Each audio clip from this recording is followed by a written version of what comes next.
आता सोन्यामध्ये गुंतवणूक करावी का? सोनं वाढतंय गेले वर्ष सव्वा वर्ष झालं सोनं काय वाढायचं काय थांबेना झालंय. नमस्कार मित्रांनो, आजचा व्हिडिओ बनवण्याचं एक खास कारण आहे. ते कारण म्हणजे अनेकांनी प्रश्न विचारले मला की बाबा आपण आता सोन्यामध्ये गुंतवणूक करावी का? सोनं वाढतंय गेले वर्ष सव्वा वर्ष झालं सोनं काय वाढायचं काय थांबेना झालंय, तर आता सोन्यामध्ये गुंतवणूक करावी का? पहा मित्रांनो, या प्रश्नाचं उत्तर एका वाक्यात देणं अतिशय सोपं आहे, पण ते उत्तर समजून घेणं ज्याच्या त्याच्या गरजेनुसार, ज्याच्या त्याच्या आवश्यकतेनुसार याचं उत्तर तुम्हाला समजलं पाहिजे, म्हणूनच हा आजचा व्हिडिओ बनवलेला आहे. व्हिडिओ शेवटपर्यंत पहा, तुम्हाला या प्रश्नाचं उत्तर मिळू शकते आणि जर मिळालंच तर नक्की कमेंटमध्ये कमेंट करायला विसरू नका. आणि या रिलेटेड अजून काही तुमचे प्रश्न असतील तर नक्की कमेंटमध्ये कमेंट करा. चला तर मग आता आपण चालू करूया या प्रश्नाचं उत्तर शोधण्यासाठी. एक महत्वाचा कन्सेप्ट इथं सांगणं मला गरजेचं वाटतं. कन्सेप्ट काय आहे की कोणतीही गोष्ट म्हणजे इन्व्हेस्टमेंट करत असताना कोणताही असेट क्लास, मग ते रिअल इस्टेट असेल, गोल्ड असेल, सिल्वर असेल, अगदी residential real estate, commercial real estate किंवा लँडमध्ये पण इंडस्ट्रियल लँड, ऍग्रिकल्चर लँड, कुठलाही असेट क्लास असेल, अगदी शेअर मार्केट असेल किंवा म्युच्युअल फंड असेल, कुठलाही असेट क्लास घेतला तर सर्वप्रथम आपल्याला एक गोष्ट महत्वाची क्लिअर पाहिजे की ती इन्व्हेस्टमेंट आपण करणार आहे ते कशासाठी करणार आहे. आपलं गोल आहे ते गोल फिक्स ठरलं पाहिजे. तर गोल फिक्स असणं, गोल समजून घेणं गरजेचं आहे. आता गोलमध्ये पण महत्वाची एक गोष्ट येते की त्यामध्ये कंपल्सरी गोल कुठलं आणि ऑप्शनल गोल कुठलं वगैरे, हा महत्वाचा टॉपिक आहे. हे आता आपण डिस्कस करत नाही. या रिलेटेड तुम्हाला डिटेल माहिती पाहिजे असेल तर आपले रेग्युलर सेशन चालू असतात, त्यामध्ये मी हे डिटेल सांगत असतो. तर आता आपण पाहूया की एक गोल आपण असं पकडू की तुम्हाला जी इन्व्हेस्टमेंट करायची आहे, म्हणजे प्रश्न विचारणाऱ्यानं जो मला प्रश्न विचारला होता की गोल्डमध्ये फक्त इन्व्हेस्टमेंट पॉईंट ऑफ व्ह्यू विचार करायचा आहे, तर इन्व्हेस्टमेंटच करायची असेल आणि तेही लॉंग टर्मच जर विचार करायचा असेल तर एक गोष्ट महत्वाची आहे. मी एक उदाहरण द्यायचा प्रयत्न करतोय. तर इन्व्हेस्टर सायकोलॉजी कशी असते ते आपण समजून घेऊ आणि मग उत्तराकडे जाण्याचा प्रयत्न करू. ही इन्व्हेस्टरची सायकोलॉजी समजून घेत असताना मी एका स्लाइडच्या माध्यमातून सांगण्याचा प्रयत्न करतोय. ही आहे सर आयझॅक न्यूटन यांच्या बाबतीतली, त्यांच्या आयुष्यातील एक किस्सा आहे आणि तो अतिशय फेमस किस्सा आहे. काय झालं की साधारण 1718 ते 1721 ह्या 2-3 वर्षांमध्ये त्यांनी एका स्टॉकमध्ये इन्व्हेस्टमेंट केली. मग ती इन्व्हेस्टमेंटचा जो काही जर्नी आहे तो या समोरच्या ग्राफमध्ये दिसतोय. सुरुवातीला काय केलं त्यांनी की 1720 मध्ये त्यांनी स्टॉकची किंमत साधारण 150 ते 200च्या आसपास असताना त्यांनी खरेदी केला स्टॉक्स. तो नंतर तो डबल झाला, ऑलमोस्ट 400च्या जवळपास गेल्यानंतर त्यांनी तो एक्झिट केला. एक्झिट केल्यानंतर त्यांच्या सोबतचे जे कोण होते इन्व्हेस्टर लोक होते त्यांचा फायदा पाहिला त्यांनी. स्टॉक तर वाढतोच आहे 200ला त्यांनी 200च्या आसपास त्यांनी एंट्री करून 400ला एक्झिट केल्यानंतर 500, 600, 750 असं वाढतच चाललाय 700 पर्यंत गेला. 700 पर्यंत गेल्यानंतर त्यांनी विचार केला की सगळेजण इन्व्हेस्टमेंट करतात, आपण बाहेर राहिलोय, आपण एकदा प्रॉफिट बुक केला ठीक आहे, पण अजून वाढतोच आहे तर अजून एंट्री करायला काय हरकत नाही त्यामध्ये. मग त्यांनी परत 700च्या आसपास स्टॉकची किंमत गेल्यानंतर परत त्यांनी रिएंटर केला, म्हणजे परत खरेदी केलं. आणि जसा स्टॉक 700च्या वरती गेला, 800-900 पर्यंत गेला, तिथं एक्झिट करायला पाहिजे होती पण नाही केली. त्यांना वाटलं की वाढतच चाललाय आणि तो स्टॉक एवढा डाऊन झाला की परत तो 100-150च्या आसपास आला. असं पूर्ण डाऊन झाला. डाऊन आल्यानंतर मात्र त्यांनी सगळे स्टॉक त्यातले विकले आणि ते बाहेर पडले. त्यातून बाहेर पडल्यानंतर त्यांनी जे वाक्य बोलले, त्यांचा जो अनुभव त्यांनी सांगितला तो असा होता, I can calculate the motions of heavenly bodies but not the madness of people.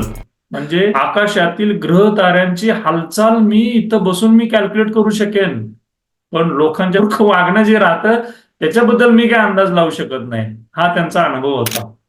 पहा मित्रांनो, कुठल्याही असेट क्लासमध्ये तुम्हाला जर एंट्री करायची असेल तर सगळीजण करतायत म्हणून आपण करणं हे चुकीचं ठरतं.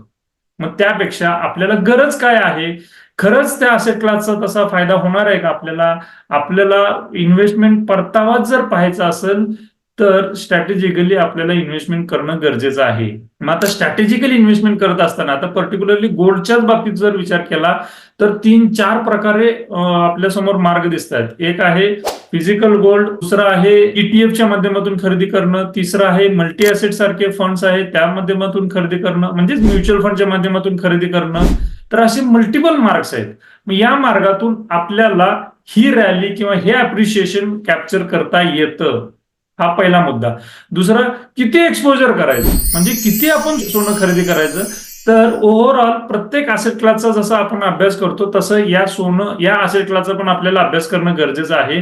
तर तो जो आपण मागच्या 10 वर्षात, 20 वर्षात, 30 वर्षात अशा सोन्यामध्ये अनेक रॅली आल्या, म्हणजे अनेक वेळा दर वाढ झाली त्यामध्ये, आणि नंतर म्हणजे साईडवेजला गेलं, म्हणजे एका विशिष्ट पातळीनंतर तो दर थोडा कमी आला, नंतर तो तसाच बराच काळ राहिला. तसं प्रत्येक वेळेस तसं होतं, म्हणजे ती एक सायकल आहे. कुठलाही असेट क्लास असेल तर तो सायक्लिकली राहतो, प्रत्येक वेळेस वाढतच राहतं असं नाही. वाढणं, कमी होणं, स्थिर राहणं, परत थोडं कमी होणं, परत वाढणं, हे राहतं. मग आजच्या डेटला सोन्यामध्ये सगळीजणच खरेदी करतात. त्याचं कारणही बरं जिओ पॉलिटिकल खूप मोठ्या प्रमाणात आहे. डी डॉलरायझेशन होत आहे, म्हणून प्रत्येक कंट्री त्याच्या पद्धतीनं सोनं खरेदी करून ठेवतात आणि डॉलरवरचं अवलंबित्व जे आहे ते कमी होत आहे. म्हणजे डॉलर एक असेट क्लास मानला जायचा, अजूनही आहे असेट क्लास. तर त्याच्यावरचं अवलंबून राहण्याचं जे प्रमाण आहे 70% ते 57% खाली आले. डी डॉलरायझेशन व्हायला लागले. प्रत्येक जण डॉलरचं महत्व कमी कमी करायचा प्रयत्न करतात, का तर स्वतःची करन्सी वाढवायची असते प्रत्येक देशाला. सो असे अनेक कारण आहेत म्हणून सोन्याचे दर वाढत आहेत. तर आणि एक दुसरं कारण, इक्विटी असेट क्लास, म्हणजे सोनं ज्यावेळेस वाढतं त्यावेळेस इक्विटी असेट क्लास वाढत नाही किंवा तसाच राहतं. हे एक रिव्हर्स प्रोपोर्शनल आहे. मग ज्यावेळेस इक्विटी असेट क्लास वाढतो त्यावेळेस सोनं काही प्रमाणात कमी होतं, हे पण आपण समजून घेतलं पाहिजे. मग इन्व्हेस्टमेंट करत असताना ओव्हरऑल असेट क्लासचा विचार करणं गरजेचं आहे, ना की पर्टिक्युलरली एका रॅलीचा. जसं आता आयझॅक न्यूटन यांच्या बाबतीतला जो आपण उदाहरण पाहिलं तसं अनेकांचं होतंय. लांब कशाला, 23-24चं उदाहरण घ्या. 23-24 मध्ये म्युच्युअल फंड मध्ये अप्रिशिएशन चांगलं होत होतं, नवीन नवीन इन्व्हेस्टर्स भरपूर आले.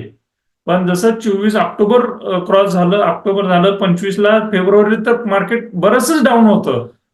तर त्यानंतर मात्र लोकांची अस्वस्थता वाढली, अनेक लोकांनी इन्व्हेस्टमेंट स्टॉप केल्या, काही लोकांनी निगेटिव्ह मध्ये असताना सुद्धा काढून घेतले. का तर त्यांना ते निगेटिव्ह रिटर्न्स घेतले नाहीत. सो तसं सगळीजण करतायत म्हणून करू नका. त्या असेट क्लासचा प्रॉपरली विचार करा. आपली गरज किती आहे, गरज जर लॉंग टर्म असेल तर मित्रांनो इक्विटी हे लॉंग टर्म मध्ये खूप चांगल्या प्रमाणात रिटर्न देतं. सोन्यापेक्षाही लॉंग टर्म मध्ये इक्विटीनं चांगले रिटर्न दिलेले आहेत. मग तुमचं जे एक्सपोजर असेल, तुमचं जर 100 रुपये असतील तर 100 रुपयेपैकी 10, 12, 15 रुपयेपर्यंत, म्हणजे 10, 12, 15% या अशा असेट क्लासमध्ये तुम्ही नक्कीच विचार करू शकताय. पण लॉंग टर्मचं तुमचं ध्येय असेल तर नक्कीच 80, 85, 90% तुम्ही इक्विटी असेट क्लासचा विचार करू शकताय.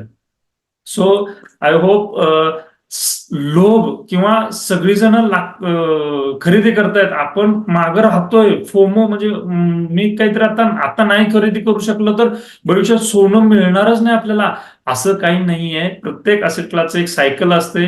तुम्ही तुमची गरज काय आहे ते बघितलं पाहिजे. केवळ सगळी खरेदी करतात म्हणून न खरेदी करता लॉंग टर्मचे तुमचे ध्येय पूर्ण करायचे असतील तर इक्विटी असेट क्लासचा तुम्ही नक्की विचार करू शकता मित्रांनो. या रिलेटेड तुमचे काही प्रश्न असतील तर नक्की ह्या नंबरवरती विचारा. आणि व्हिडिओ आवडल्यास किंवा काही प्रश्न असल्यास तर नक्की तेही कमेंटमध्ये कमेंट करायला विसरू नका. धन्यवाद.